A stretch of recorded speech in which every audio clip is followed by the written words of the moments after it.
Welcome to Coming Home to Yourself, the podcast for high achieving women ready to lead from within. I'm Jagoda, and here we dive into real conversations about confidence, clarity, and emotional freedom. Each week, I'll share honest stories, gentle insights, and soul deep shifts to help you reconnect with the woman beneath the roles. This is your space to slow down, breathe, and exhale, to stop performing strength and start living your truth, to remember who you are beneath it all. Let's begin. What if the life you worked so hard to build, the perfect job, the beautiful home, the loving family, is a life you're admiring from the outside, like it belongs to a stranger? You've done it all: the great job, the home, the marriage, the kids. And yet, something inside you whispers, is this even mine? If you build a life that looks perfect but doesn't feel like you, stay tuned. This episode is for the woman who has checked all the boxes.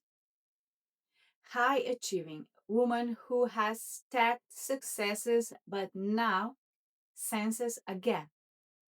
The inner life doesn't match the outer life. It's for the woman who followed the script, got the education, the relationship, the promotions. Everyone looks at her life and says, wow, she has it all. But late at night, in the quiet, a small unsettling question surfaces in her mind. Is that it? Does this life even feel like mine? This episode is not about guilt or ungratefulness. It's about understanding why, even after doing everything right, you still feel something's missing. And this feeling has a name. It is the arrival fallacy. It's that moment when you finally reach the goal you thought would complete you and realize the happiness you expected isn't there. What if the life you built isn't the life you truly feel? What if beneath the achievement you've lost the sense of the being yours? We're going to talk about the feeling of profound unfulfillment despite success.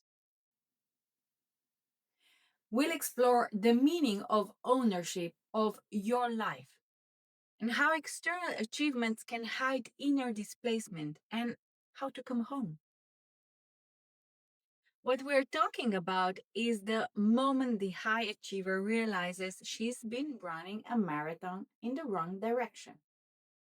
And this is not a flaw in your character, it's a symptom of following a blueprint that someone else wrote. I want to ask you directly, if you look at your life right now, what is the one part that looks great on paper, but leaves you feeling strangely numb? As high achievers, we are driven by the belief that once we hit that next goal, the promotion, the ring, the paid off house, an enduring sense of happiness will finally settle in. But the finish line is always empty. We hit the goal, feel a momentary high, a dopamine hit, and immediately ask, okay, what's next? The reason is simple. We confuse external success with internal alignment. We were given a society script early on. Go to university, find the right partner, have children, climb the ladder, buy the things. This script is powerful and we excelled at it. But who wrote that script? And more importantly, does it match our soul's blueprint? My own life was the perfect example of this trap. By the age of 33, I had done it all: married, three children, a master's degree, a home, a car, and a significant professional role. Objectively, I had won the game.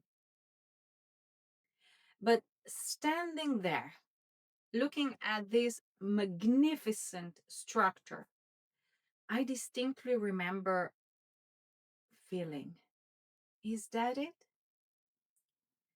Do I even feel like this is mine? Is this a fulfilled life? When I looked around, the life I built felt more like a set of someone else's expectations than my own. Can you relate? If something in this already stirred a little recognition in you, I'd love for you to hit that subscribe button so you don't miss the next episode. And if someone comes to mind while listening, share it with her. One message can be enough to shift everything. External success became identity, roles became self. And when roles shifted or achievement felt hollow, the inner self didn't know what remains. We a lot of times ignore the fact that the external achievements are temporary, yet we chase them relentlessly for the permanent validation they can never provide. And this creates the performance trap. You're never truly proud, only temporary relieved. And that whole feeling isn't a sign of ungratefulness. It's your inner wisdom, your inner compass telling you that your magnificent house has no foundation because it was built on someone else's values. And even if you achieved everything, the part of you that made it possible is not your job title or your home. It's the living intelligence behind you. And if you believe my worth equals that house, that job, that kid achievement, you're living by a conditional thought. And when those external things shift, you feel gone, lost. You can know you're not just your roles when you're aware of yourself as the one observing them. And the feeling of being lost is just a thought created feeling. It's a temporary, not a statement of your reality. And fulfillment doesn't come from your accomplishments, it comes from your deep present connection to your inner self and the quiet intelligence, the mind that is always whole and always guiding you. And you're simply disconnected from the source of fulfillment, nothing else. And the solution is not to achieve more things, but to look within and to become aware which thoughts are running the show. Fulfillment comes from your deep present connection to your inner self and the quiet intelligence that is always whole and always guiding you. And here's the revelation: fulfillment is not the finish line, it is an internal state of alignment built by choosing actions that feel like you, not actions that look good to others. And what you need to do is you need to shift from pursuing success, which is external reward, to pursuing meaning, and that's internal resonance. And this reminds me of a beautiful story I once heard. It's about a grandmother and a granddaughter. And a granddaughter asked her mother, "What kind of days exist in life?" The grandma answers, "Honestly, there are only three different types of days in life: good days, great days, and extraordinary days." Who decides what kind of day a particular day is? Asked the granddaughter. The grandma thinks for a moment and smiles.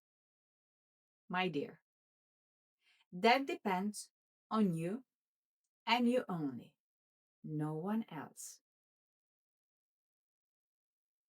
This is the power of ownership.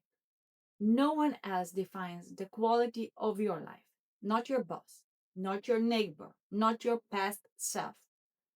You decide its value right now. And you don't need to burn down your beautiful life. You need to rewire your relationship with it and start building a foundation of intrinsic joy. To build the life that resonates, the one that feels like yours, you must establish your fulfillment compass. So start tracking fulfillment, not just progress. Stop listing tasks you completed and start journaling.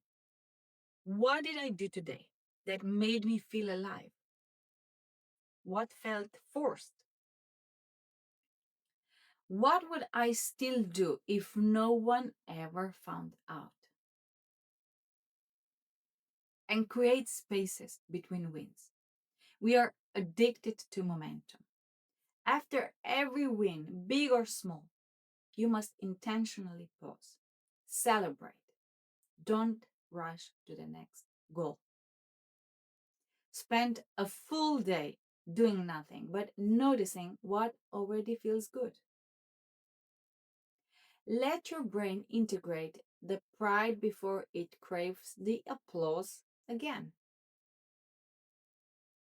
And redefine your worth.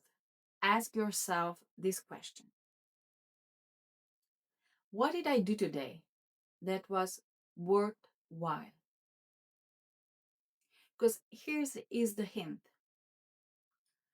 Worthwhile activities often connect to your core values, like kindness, learning, or presence, not just your paycheck. This is the moment to turn inward and listen to the voice beneath the beautiful facade. Think about one major goal right now: career, fitness, relationship. Did you set this goal because it truly lights you up or because it would impress someone else? What is one thing you loved doing as a child, something that felt pointless but alive? Drawing, reading about Greek mythology, dancing. And what would happen if you schedule 30 minutes for that this week? What small change can I make today that makes this life feel 1% more like mine? This is not about a massive overhaul.